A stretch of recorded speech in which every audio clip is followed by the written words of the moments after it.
तो मैं ये कह रहा था कि अगर आपने हमारा चैनल अभी तक सब्सक्राइब नहीं करा तो अब भी कर दो, नहीं तो बड़ा पछताओगे, बड़ा पछताओगे।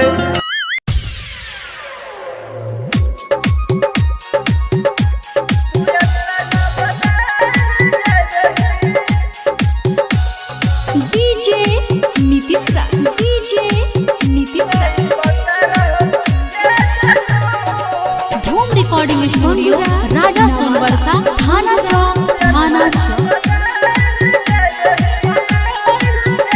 नहीं पता रहे गे जानू तू इतना बदल गल,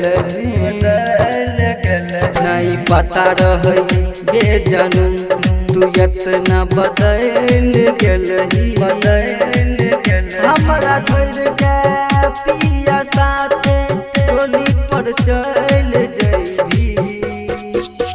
नहीं पता रहे गे बाबू तू इतना बदल जइबी, नहीं पता रहे गे बाबू। डीजे नीतीश दा, डीजे नीतीश दा।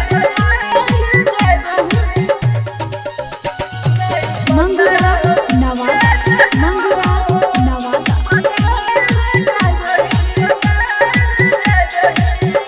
हमरा छोड़ के तू चल गेल ही गे, पिया बासा फेरा लही गे, पिया बासा फेरा हमरा छोड़ के तू चल गेल ही गे, पिया बासा फेरा लही गे। हमर गलती की रहौ की हमरा छोड़ दलही, नहीं पता रहो गे जानू तू इतना बदल जइबही, नहीं पता रहो गे बाबू।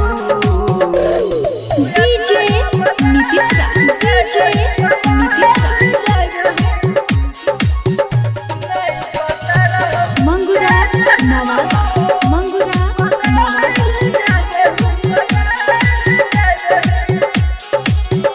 राइटर मनीष के अपना बनल ही गे, राम एक्टर के किया बनल ही गे, राम एक्टर के किया बनल। राइटर मनीष के अपना बनल ही गे, एक्टर राम के किया बनल ही गे।